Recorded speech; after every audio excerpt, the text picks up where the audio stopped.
blatantly racist council house allocation. And I am old enough to remember that you could, as a black person, it happened to my own father, go and try and buy a house in a relatively middle class, all white area and have the estate agent say to you, barefaced, that house is not for sale, when you've driven past it and seen the for sale sign.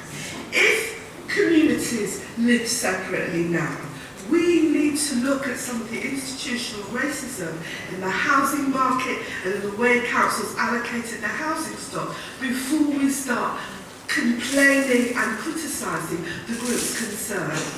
Ethnic and minority communities are as much the victim of institutional racism, which causes segregation, as the people that are promoting segregation. And in any case, somehow it's all right for rich people to want to live together, but it's not all right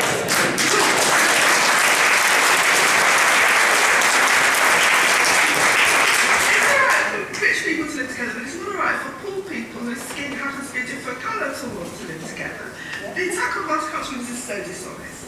And as I've said more than once recently, particularly in London, so critical of immigration and multiculturalism is so wrong. London is a city that immigration made. Whether it's the Irish workers and builders and navvies which built the railways, which contributed at the end of the 19th century, whether it's the persons of Jewish origin who fled the Tsars, whether it's West Indian immigrants, African immigrants, Asian immigrants, Vietnamese immigrants, it is immigration that makes London a world city today. And the criticisms of immigration and multiculturalism, particularly in my own party, I find very wrong indeed. So I think it's very important, particularly in these very hard times, hard for working people whatever their colour, that we stand up in defence of multiculturalism and give no ground to fascism, racism and Islamophobia. Thank you very much.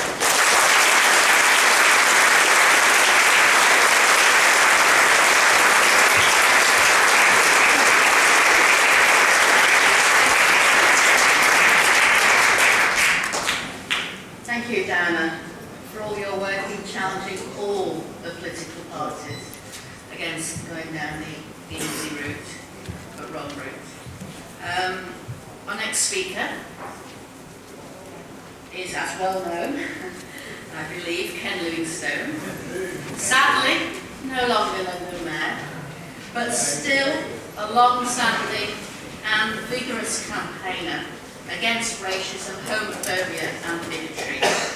Ken is currently the Honorary President of the UAF. In fact, he was one of the founding members of the UAF and was its first chair back in November 2003.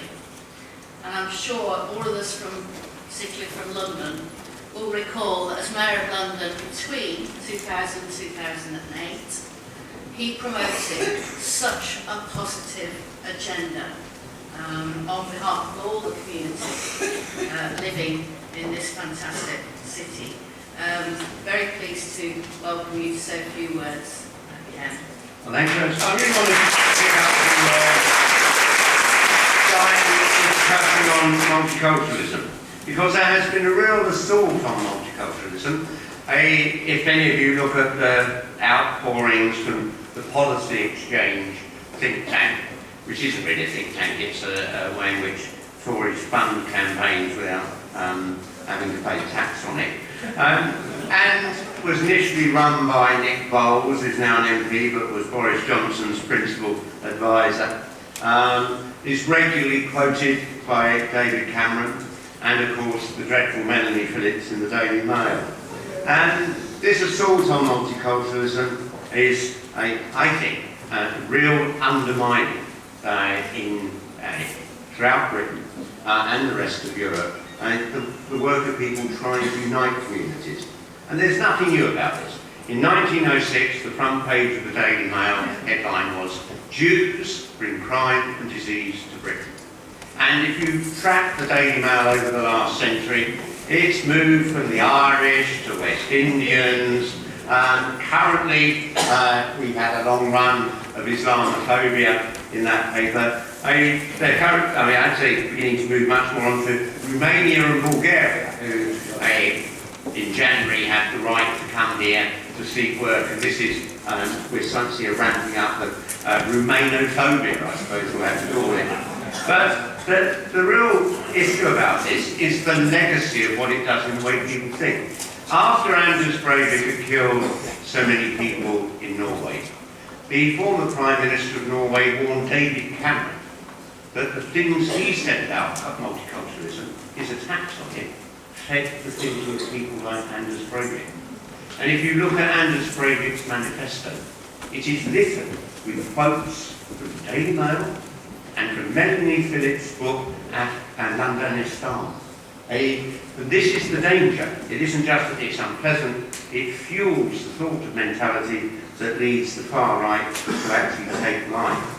And it isn't just Tories doing this. There's a few renegade elements that would have considered themselves once in the Labour movement, like Martin Wright, former editor of The New Statesman, Andrew Gilligan, who still maintains, even on his Daily Telegraph website, to be left of centre, and of course, Nick Covey, who writes every Sunday in The Observer.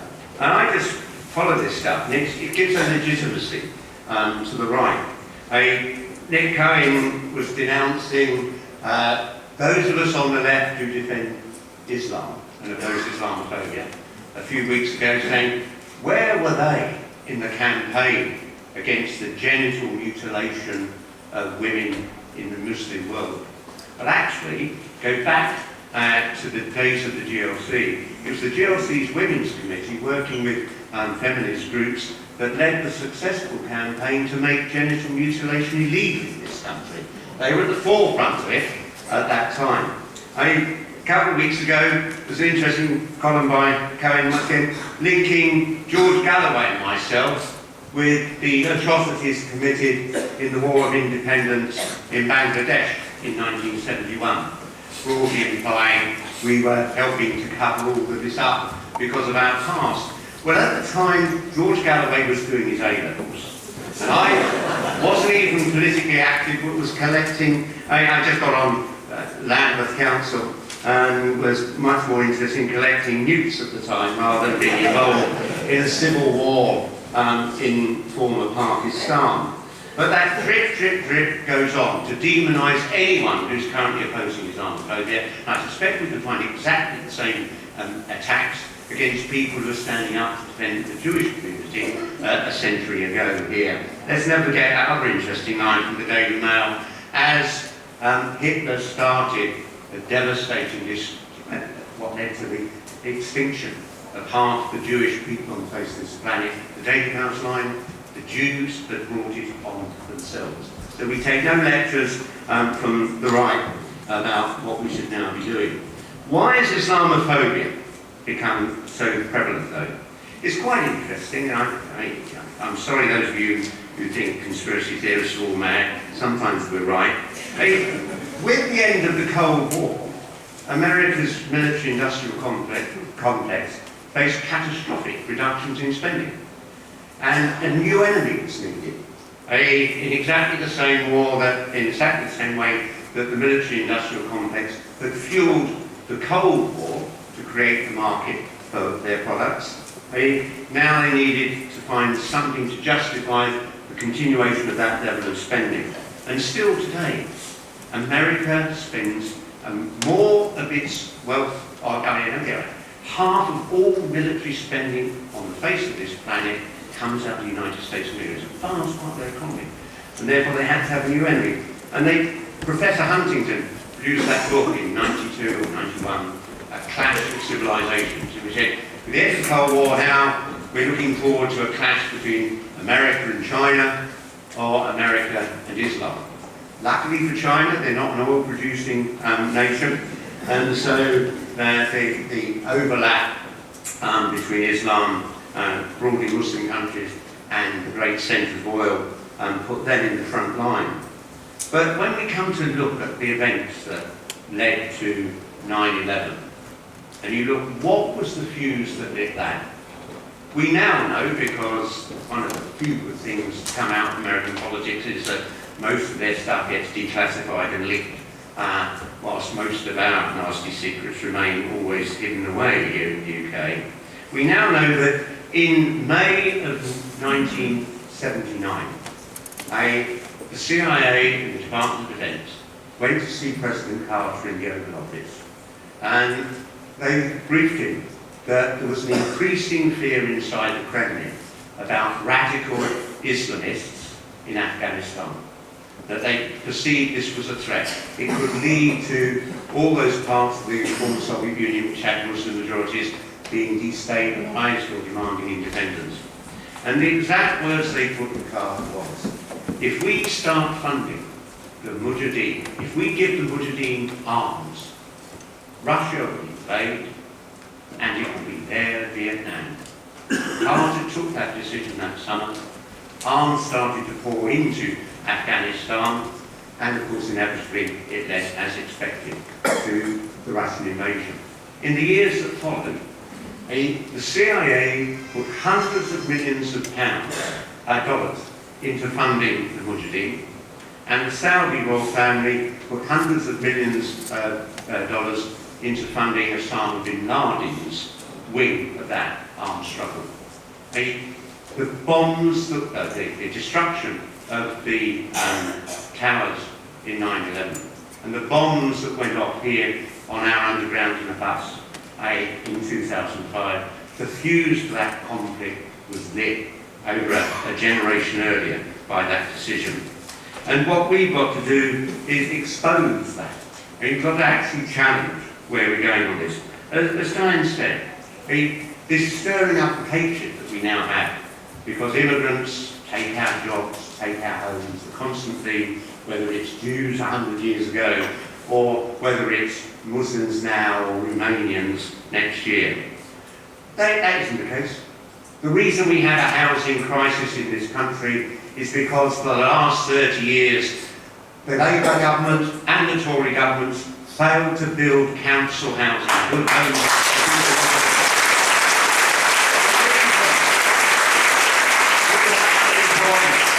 We have unemployment at a level way above that of Germany, is because we allow the financial institutions and the banks to dominate our economy, and their needs were prioritised over creating a better balanced economy where there's still good manufacturing jobs for working class people. That's the difference.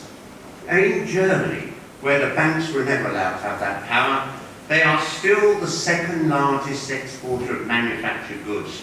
What's the only bit of British industry that hasn't been effectively wiped out? It's our armaments industry. The only bit that Thatcher cared about. They got subsidies, they got support, and it's still up there, number 2 or number 3 in terms of where it stands. If we have problems with unemployment and problems with the housing crisis, it's because our governments failed to govern in the interests of the vast majority of the people of this country, and we need to ensure now that in the struggles that come, we are prioritising that. We don't need to be slashing our welfare budget when we've got £120 billion each year in terms of tax avoidance by great corporations. The government says we've got to cut the British budget by 80 billion. If we just got all the tax in, we wouldn't need, we could expand and grow in that way. And in the 2 years between now and the start of the next general election, the left and the trade union movement have got to win the economic argument. As Diane really pointed out, it's economics at the core of racism. It's when an economy fails to provide for all its citizens that the BNP and other racist groups are able to exploit fears and envy and mobilise for that. The way we tackle racism is to actually create a society in which everyone can achieve their potential, locate work, and have a decent home to live in. Thank you very much.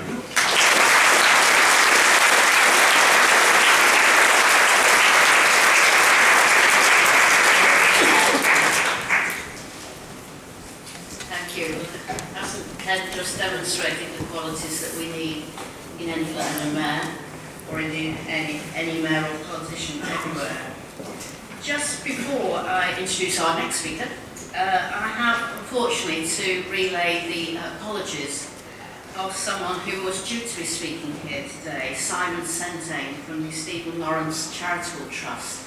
Simon unfortunately had a personal bereavement just yesterday, so I'd like to send our condolences to him, and would certainly urge everyone here to continue to support the work of the Lawrence Trust.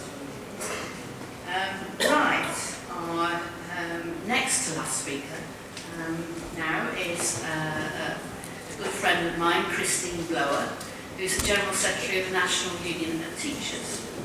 Christine was the first ever woman General Secretary of the NUT, and she's joining a still small but growing band of really talented women leaders in the trade union movement, including, of course, the person who now heads up the TUC housed in this building, Frances O'Grady. Now, the NUT is one of the unions sponsoring this conference, along with PCS and NAS, UWT, another teaching union. The NUT is the largest of the teaching unions actually in Europe. And under Christine's leadership, it campaigns for an education system that challenges racism and celebrates diversity. You're very welcome, Christine.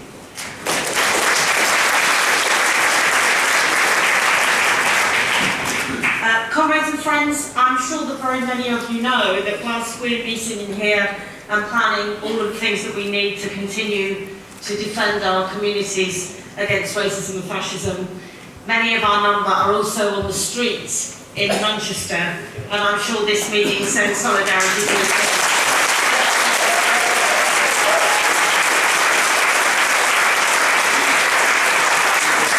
I'm sure there'll be many NUT members at that demonstration, and I see one or two in the hall. This is an important conference, and it's a timely conference because whilst the British National Party has suffered some defeats, the fact is that it has by no means gone away. Whilst the British National Party has declined due to extraordinarily effective campaigning by Unite Against Fascism, the fact is that there has also been a very big increase in votes for UKIP. And whilst UKIP I do not claim at all as a fascist party, the fact is that it's setting all of that anti-immigrant tone, and the fact that they managed to get 28% of the vote in Eastleigh, campaigning against the so-called open door policy on immigration, which we know is very far from the truth, is clearly a very significant worry for us. But we have managed to roll back the EDL in places like Tower Hamlets and in Waltham Forest, where they propose to have provocative and intimidatory marches in highly multicultural, and I must say, peaceful and law-abiding and perfectly well-working communities. Those areas united and determined, the trade unions, local people, those of all faiths and those of none, local politicians stood together and said, we will not have these people on our streets. And that is the job of anti-fascists and anti-racists everywhere. But even with this kind of work, the EDL has clearly not gone away, and there are still regular attempts to be on the streets, and we have to be standing together to oppose all of that. One of the things that this conference is doing is to look at how we campaign for Euro elections and a fascist-free MEP cohort in the next European elections. Those members elected, Andrew Bronze and Nick Britton, do not represent the British people. They don't represent the people I know in those constituencies where they live. And it's absolutely critical that we stand together and make sure that there are no elections of people of that stripe in the next European elections. And teachers in this bear a great weight of responsibility. It's absolutely key that schools and colleges are fascist-free zones. It's critical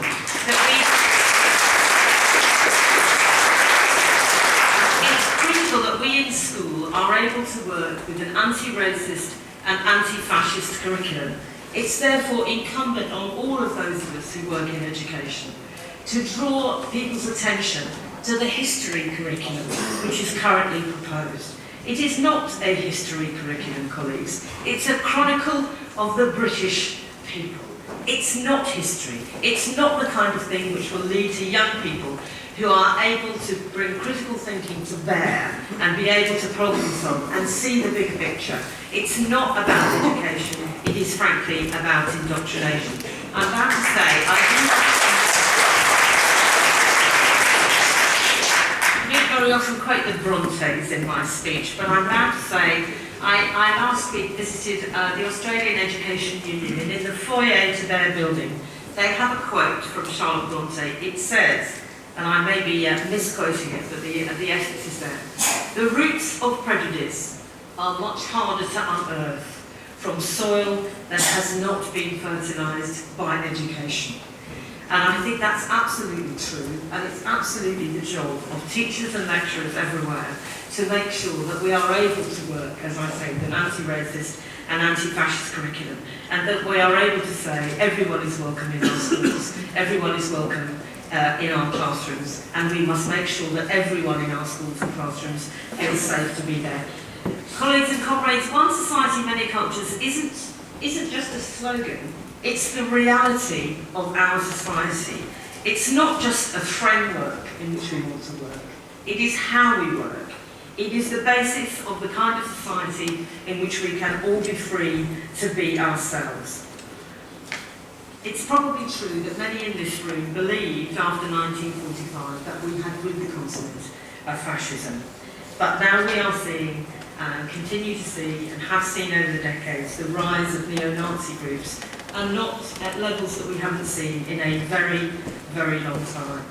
So it's important that we recommit ourselves today in this conference, and our colleagues and comrades do on the streets in Manchester, to make sure that we work for a fascist-free European election, a fascist-free Britain, no platform for fascists, no passage.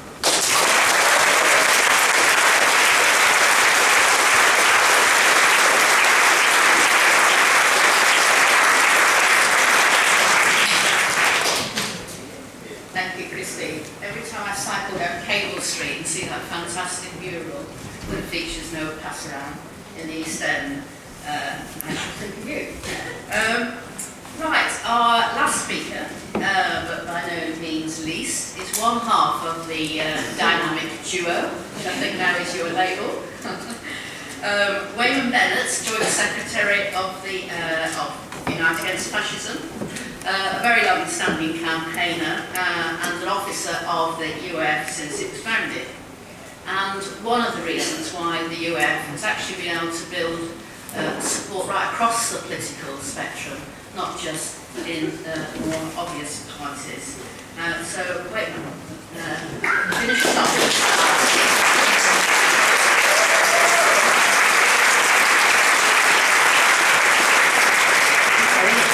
I want to thank everybody for attending this conference, and to say that I was asked by, I did a radio programme last week, BBC Radio, about the colour bar falling inside Bristol. And I was asked why did they think that the EDL was in trouble and why they melted away. And I said they didn't melt away. We forced them to disappear. We melted them. And I'll tell you how we melted them. Because people said, look at what actually happened. They tried to march in Tower Hamlets against a mosque, against the right, and we stood there, regardless of said, we stood in standing unity and said that you shall not pass. And the truth of it is, we stood there in large numbers, men and women, gay and straight, Muslim and non-Muslim, and said that we should not pass. But something else was there. There was another reason why we were there, and that's to do with what I argued, tradition. Because years ago, sitting here was a man called Jack Jones, who sat in front there, just there, when we founded our conference 10 years ago. And he turned around, and I said, do you want to say something? He said, I don't want to say anything, I'm just glad that you're carrying on the tradition. And the tradition for him was fighting in the Spanish Civil War. And I think we stand in that tradition. It was Cable Street. And then I stand on the other shoulders of people, Jerry Gable and Paul Holbrook, and people like Blair Pidge, and people aren't here, Julie Waterson.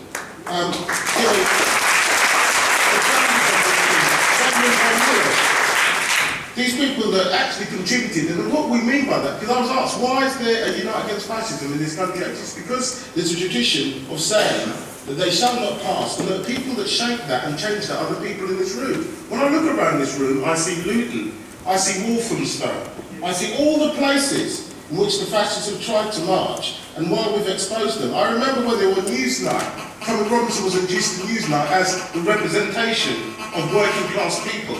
Well, it's not. The representation of working class people are the trade unions inside this country, and they represent people in terms of taking people forward. The Holocaust survivors and the people that this year organised, there's people like Colette, who stood up against the pen last week, 2 weeks ago inside Cambridge.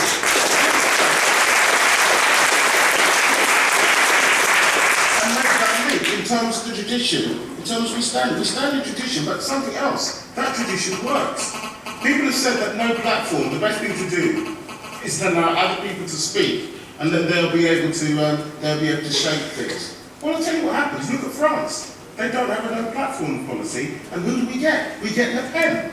We get Le Pen being elected into that position. No platforms work very, very well. The idea that Nick Griffin was crying inside barking because he didn't win any seats is good for us. It's not true that we want to give him a platform. He's used that platform to encourage murder and division wherever he goes. And we have to be able to say,